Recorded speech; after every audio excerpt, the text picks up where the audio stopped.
Thanks for watching Naseer Javed channel. और चलते हैं सीधा मुद्दे पर। मुद्दे की बात यह है कि क्या क्रिटिसिज्म सिर्फ बाबर आजम के ऊपर होना चाहिए? क्या सिर्फ रिजवान के ऊपर क्रिटिसिज्म होना चाहिए कि वो बिग बैश क्रिकेट लीग में वैसे परफॉर्म नहीं कर रहे जैसे उनको करना चाहिए, स्ट्राइक रेट उनके अच्छे नहीं हैं? ये मैंने चार्ट रखा है पाकिस्तान जो स्क्वाड T20 वर्ल्ड कप का और जो पाकिस्तानी प्लेयर्स इस वक्त पाकिस्तान इंटरनेशनल क्रिकेट खेल रहे हैं उनके स्ट्राइक रेट का। और ये मैंने रखा है स्ट्राइक रेट्स इंडियन प्लेयर्स का। क्यों? क्योंकि ये गोल्ड स्टैंडर्ड है। ये वो स्टैंडर्ड है जो कि वर्ल्ड चैंपियन का स्टैंडर्ड है। ये डिफेंडिंग चैंपियन है। इनके स्ट्राइक रेट्स और पाकिस्तानी प्लेयर्स के स्ट्राइक रेट आप दोनों के देख लीजिए। पाकिस्तान का एक भी प्लेयर इस वक्त जो है वो टॉप 160 स्ट्राइक रेट पर नहीं है। 160 प्लस के स्ट्राइक रेट पर इंडिया के आप देख लीजिए 3 प्लेयर हैं इस वक्त। पाकिस्तान के जो एक्चुअल वर्ल्ड कप का स्क्वाड है उसमें सिर्फ शादाब हैं जिनका स्ट्राइक रेट 140 पर इस वक्त मौजूद है। कोई भी प्लेयर 150 से भी ऊपर नहीं है। एक ही प्लेयर था जो कि 150 प्लस के स्ट्राइक रेट पर था, वो था हसन नवाज, जिस पे सलमान अली आगा ने बोला कि ये जनरेशनल टैलेंट है और उसको आपने ज़ाया किया। उसने अपनी ओपनिंग स्लॉट से निकलकर मिडिल ऑर्डर में आकर आपकी जो प्रॉब्लम थी मिडिल ऑर्डर की उसको सॉल्व करने के लिए अपने आप को इवॉल्व किया, अपनी बैटिंग को इवॉल्व किया। और उनका स्ट्राइक रेट 194 प्लस का था जब आपने उनको जो है वो एशिया कप में 2-3 मैचेस की परफॉर्मेंस पर जज किया कि इनसे स्पिन नहीं खेली जाती। आपने उनको टीम से ही बाहर कर दिया और अब वो कॉन्फिडेंस जूझ रहे हैं, देख रहे हैं कि कैसे वो टीम में आ सकते हैं। ये अगर प्रोसेस रहेगा, ये अगर स्टैंडर्ड रहेगा, ये अगर जो है वो डिसीजंस रहेंगे तो फिर आउटकम यही आएगा कि स्टीव स्मिथ सिंगल डिनाई करेंगे। अगर मैं आपके सामने एक प्रोपोजिशन रखूं कल के मैच में कि अगर बाबर की जगह अभिषेक शर्मा होते, अगर बाबर की जगह सूर्य कुमार यादव होते, हार्दिक पांड्या होते और दूसरी तरफ स्टीव स्मिथ होते और पावर सर्च का ओवर जो है वो आने वाला होता और आप सिंगल लेते, तो क्या स्टीव स्मिथ सिंगल डिनाई करते? सवाल ही पैदा नहीं होता कि स्टीव स्मिथ सिंगल डिनाई करते। ये डिफरेंस है जो मॉडर्न डे क्रिकेट है उसमें। आपको मैं लेकर जाता हूं पाकिस्तान की हॉकी पे। पाकिस्तान की हॉकी जो कि नंबर 1 थी पूरी दुनिया में, पूरा जो है वो डंका बजता था पाकिस्तान की हॉकी का। लोग जो टीमें थी वो डरती थी पाकिस्तान से खेलने के लिए।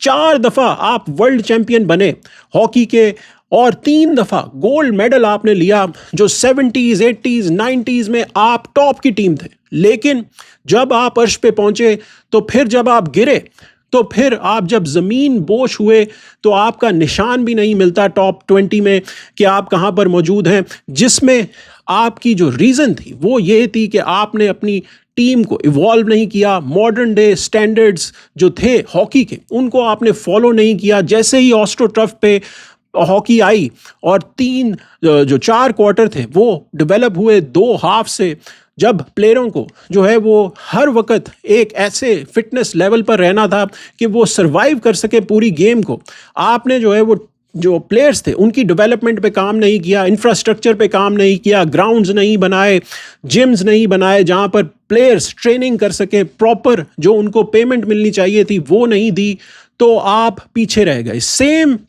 Thing is happening in cricket, जहाँ पर जो है वो आप नंबर 5 से नीचे की टीम रह गए हैं।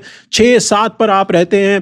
एवरेज टीम है, एवरेज प्लेयर्स हैं जो कि कभी कभी तो जीत जाते हैं लेकिन कंसिस्टेंटली कभी भी वर्ल्ड कप में अच्छी परफॉर्मेंसेस नहीं दे सकेंगे। पिछले 3 ICC टूर्नामेंट्स में पाकिस्तान पहले राउंड से बाहर नहीं निकला और हम यहाँ पर सोच रहे हैं कि ये वर्ल्ड कप जीतेंगे, ये जो है वो टॉप टीमों को हराएंगे, बिकॉज प्रोसेस को फॉलो ही नहीं करते आप ना। आप ये देखते हैं कि जो आपके मीडियोकर प्लेयर हैं उनको आप कहिए कि अपनी स्किल्स को इम्प्रूव कीजिए, हमें दिखाइए कि आप कैसे अपनी गेम को इम्प्रूव कर रहे हैं। जो बाबर के फ़ैन स्टीव स्मिथ पे सोशल मीडिया पे जाकर क्रिटिसिज्म कर रहे हैं उनको चाहिए कि वो बाबर के हैंडल पे जाएं और उनको बोलें कि भाई आप अपनी गेम को इम्प्रूव कीजिए, रिवर्स स्वीप मारिए, पैडल स्वीप मारिए, स्कूप शॉट खेलिए, ताकि आप मॉडर्न डे क्रिकेट से जो है उस मैच कर सकें, ये जो प्लेयर आपके सामने मैंने रखे हैं इंडिया के, इनसे मैच कर सकें, वरना आप पीछे रह जाएंगे फिटनेस में। ये विराट कोहली हैं, इनके आप जो सिक्स पैक है ये देखिए, इनकी एज जो है वो बाबर से भी ज़्यादा है, ये T20 से रिटायर हो चुके हैं, लेकिन इनकी फिटनेस देखिए और हमारे प्लेयरों की फिटनेस देखिए जिनके पेट बाहर निकले हुए हैं, और इनसे जो है वो अपनी एक चीज़ इंप्रूव नहीं होती, जो कि इनकी जिम्मेदारी है कि इन्होंने अपनी डाइट को बेहतर करना है, जो कि अपनी स्किल्स को इंप्रूव करना है। इसमें पीसीबी ने तो कुछ नहीं करना। पीसीबी का जो काम है वो ये है कि आप सिलेक्शन बेहतर कीजिए, उन प्लेयरों को चांस दें जिनके स्ट्राइक रेट्स अच्छे हैं T20 में। अदरवाइज फिर आप जिम्बाब्वे से भी हारेंगे, यूएसए से भी हारेंगे और पीछे रह जाएंगे, फिर आप टॉप 10 में भी नहीं आएंगे। So that is the actual problem that exists with Pakistan cricket right now. Babar पे क्रिटिसिज्म करने से कुछ नहीं होगा, रिजवान पर क्रिटिसिज्म करने से कुछ नहीं होगा, ये चीज़ इंप्रूव करने की है। दूसरी तरफ जो PSL है वहाँ पर जो न्यूज़ है वो ये है कि 2 दिन मीटिंग हुई मोहसिन नकवी और PSL मैनेजमेंट की, जो 11th एडिशन PSL का होने वाला है मार्च में, उसको लेते डिसाइड होना था कि क्या ऑक्शन होगी, ड्राफ्ट होगा, क्या होगा, प्लेयरों को कैसे सिलेक्ट किया जाएगा। जो 8 टीमें अब बन चुकी हैं PSL की, तो उसमें 3 ऑप्शंस जो हैं वो अब रखी गई हैं। ड्रॉ ऑक्शन के नाम से जो है वो सोल्यूशन निकाला गया है, जिसमें ड्राफ्टिंग भी होगी, ऑक्शन भी होगी, और जो थर्ड ऑप्शन है वो डायरेक्ट साइनिंग की है।